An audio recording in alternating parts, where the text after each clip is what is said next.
many times in the past about how dangerous it is to remain in a toxic relationship and what it could lead to.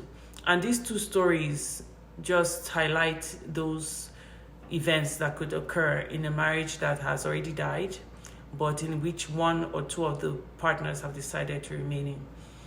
I'm posting this, I'm sure it's many of you have already seen the videos of this man who ended up dousing his wife with some, I don't know if it was kerosene or something flammable, and setting her ablaze. And it's such a heartbreaking story because this woman has five sons, handsome sons that were shown crying at the end of, the event. I don't know if it was the same day that the woman was killed by this animal of a person who calls himself a husband. And, during the time that he was explaining what happened to Anambra Women's Association, I think that's the head of Anambra Women's Association, that he was telling what she did, that she used to come home late and she was very disrespectful, and, giving those reasons as to why he had decided to douse her with this flammable solution and then killed her. Many neighbors have come forward to say that this is not the first time he has abused her, threatened her, that he was going to end her life one day, exactly in the way that he ended up doing it. There's a common saying and a popular saying that if somebody warns you of what they're going to do against you, believe them. If somebody tells you who they are, don't take their words lightly. Don't take it for granted. Don't just, chalk it up to idle threats. They really, really mean it. In the word of God, it tells us that from the abundance of the heart, the mouth speaketh. If somebody is telling you what they're going to do against you, believe that they have thought about it in the past, or they have actually entertained those thoughts in their mind, and that is why they're telling you they're going to do that to you. Do not take it lightly. Women out there believe that, marriage is for better or worse. You've taken those vows. But I don't believe that God expects us to stay in a marriage and see all the signs pointing to different things that could happen, the dangers of remaining there, and to constantly decide to remain. Seeking help from the church, seeking help from religious leaders, seeking help from people that can counsel us is very important. But many a times you find that these are religious leaders nowadays. Some of them don't want to be the ones to tell you to leave, because if everything were to improve in that relationship, that woman would probably go back to tell the husband that this person has asked me to leave you. And you can imagine nobody wants to be put in that kind of situation where they believe that, they could be turned against, or the spouse could turn against them for being the one to tell them to leave a marriage. It's so heartbreaking. This beautiful woman. I see many women like this. Why is it that the most beautiful women in a marriage where the man is like, this man, he wasn't even a breadwinner. That's the most heart-rending part. This woman, I hear, she was frying akara. She was doing all sorts to provide for the family. She was very hardworking. She was actually the breadwinner of the family. I don't know how far true it is, but that is what I've heard in many of these videos that I've seen about her, that she was the breadwinner of the family. And to be the breadwinner of the family, trying to provide for your spouse and 5 sons who are seen crying in the video that I'm going to post at the end of this discussion of, how terrible it is. The events of a toxic relationship can lead to the death of such a promising young lady like this that has so much to offer to the world, because she kept hoping against hope that she would be able to either change this man or this man would change on his own. After many years, you can imagine the amount of years it took for her to have those 5 sons, and the trauma and the abuse and the hell on earth this woman would have endured by staying in such a relationship. To prove to the world that she's a good wife, she's not someone that gives up on her marriage, or just because of the sole purpose of wanting to be there for her children. Because many women, as we all know, stay because you want to protect the children, you want to provide for them. Some of them just say because we don't want to see or hear what the world is going to think about us. We don't want to be a statistic, 5 children. She stayed. 5 children. 5 boys. When I was going through my own little, thing that I went through in my own marriage, I had 4 boys. I've mentioned in the past, I don't want to keep going back to it, but I've mentioned in the past some of the things I experienced. One of the things I thought about was that, how am I going to manage with the children? How am I going to be able to manage after I leave with just one income? Because, many times these men turn their backs on the family because they're trying to prove a point that you can't do without them. They want to punish you, on the other hand, for leaving. And they want to see you suffer. Many of them are hoping against hope that you go there after you've left them, that you won't survive, you won't do well, you will struggle financially. They don't even care if the children suffer, because now you're by yourself doing it on your own, and you're not getting any help from them because they decide to hold back any kind of financial assistance. They actually want to prove a point that you can't manage without them. But the God that we serve is a faithful God. Like, no matter how hard it is, it's still better to be, out there trying to manage to provide for yourself and your children than actually suffering anguish every day and not even being able to get up to go to work or do the things you ought to do to provide for your children because you've been physically, emotionally, financially, and spiritually beat down. Many women are suffering anguish, this sort of anguish every day. And this video is just to encourage you women out there, those of you that are suffering like this, please do not hide it. Do not keep it a secret. Do not hold it back to say people are going to judge you. No one is going to judge you. No one is going to judge you if you decide to get help. It's not easy. I know it's easier said than done, but no one is going to judge you to say you left because somebody was trying to destroy you or just wipe you off this earth. No one is going to blame you for leaving. The second story has to do with this young lady. I don't know if she has any children, but you can see her crying in the video and begging and pleading. Actually crying that she had been physically abused by her husband, and she has swollen eyes where I believe the man had assaulted her, and don't know what exactly he used in beating her up. But you can hear the pain and anguish in her voice as she cries. And then I don't know how long after she comes to say, to post another video saying she doesn't want anyone to attack her husband, that even her swollen eyes, which are still swollen as she says this, she can see through them. Nobody should take it against her husband, that even she believes she has done something that warranted that kind of assault against her. Even she believes that she deserved it because her husband didn't just act alone, that she had a hand in the way he abused her that led to the assault. And it's so clear that even from the commentary, because I like to read the comments when I see this kind of videos, you can tell that this man put her up to it, because the abusers always want to clear their name.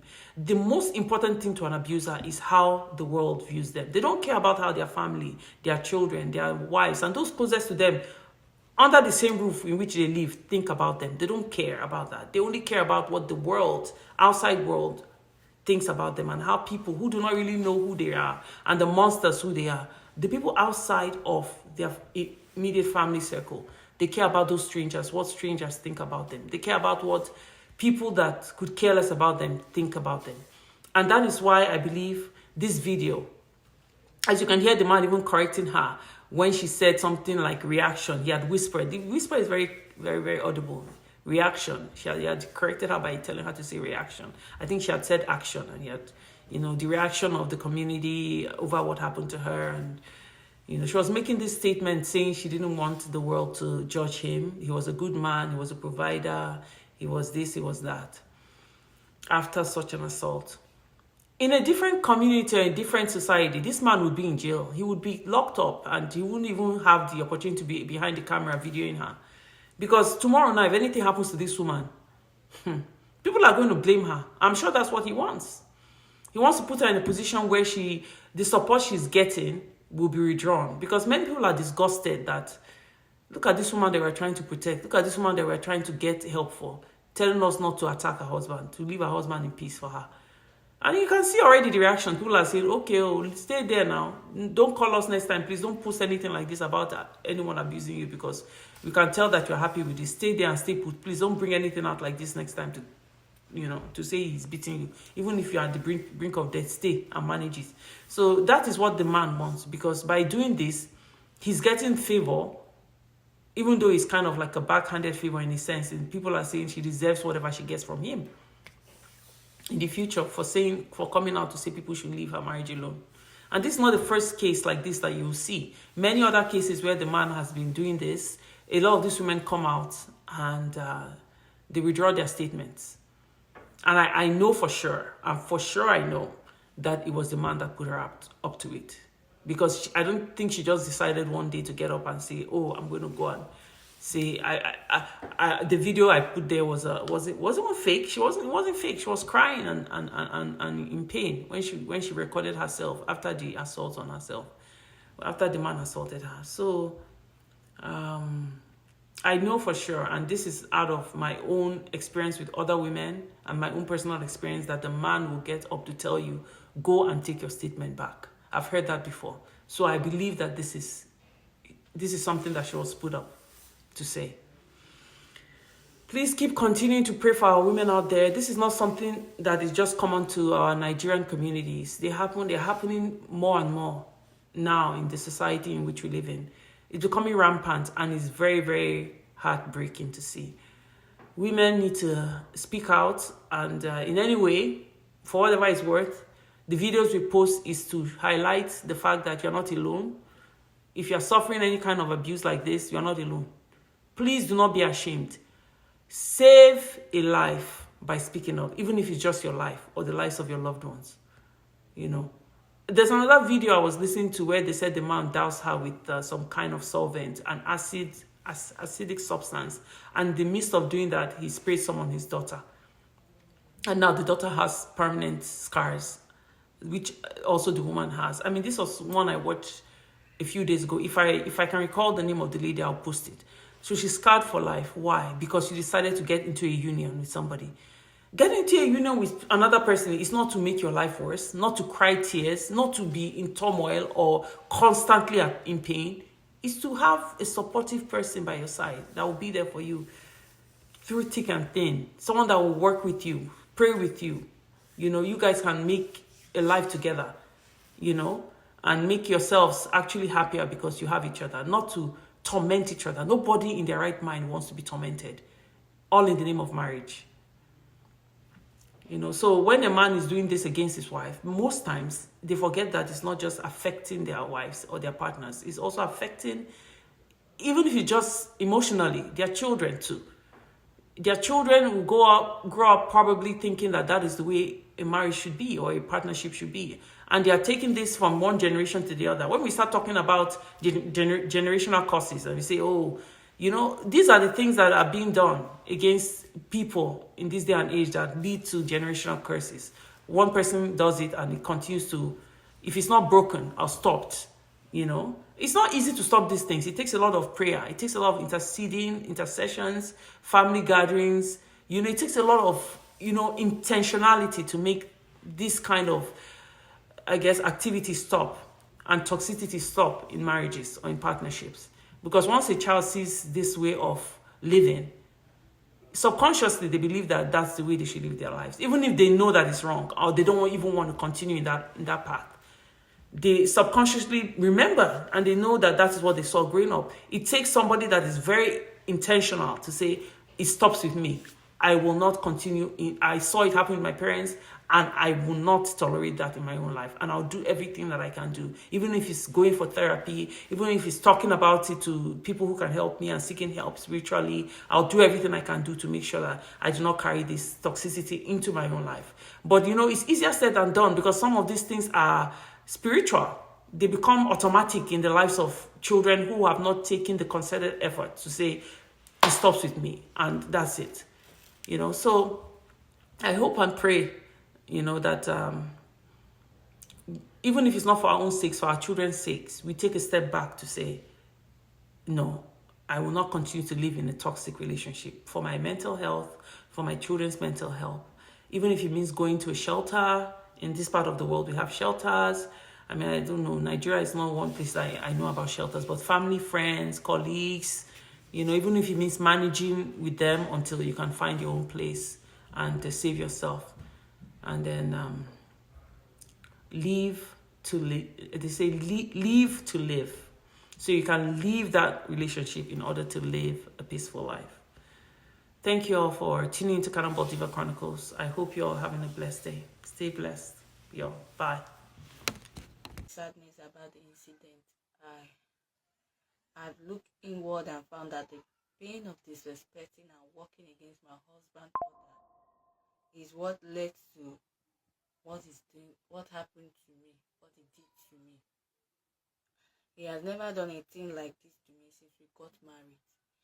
After the incident, he has taken me to Central Government Hospital and in Warri for proper medical checkup and treatment. The result proved negative against my thoughts. My sights are perfectly in order. As you can see, it's better than yesterday as that when I posted the video. He has also administered the prescribed medication by the specialist. I also wanted to inform the general public that I am at my matrimonial home in peace and well taken care of. To my surprise, my affected side has deflected drastically for less than what you saw in the initial video. And finally, I thank everyone who actually showed concern and interest and well-being of women and for me also. I actually thank everyone for the good deed and your comment and everything. I must testify that I have not regretted marrying my husband, Mr. Levinus. And he never wanted to harm me. And I also don't want any harm to him via this issue online and stress also because of this issue.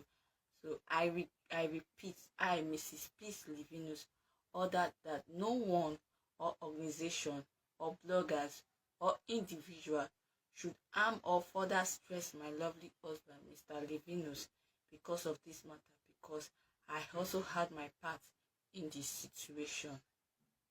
I will always stand by him forever and see God's purpose for our family fulfilled, because there is no perfection in human flesh. We all make mistakes.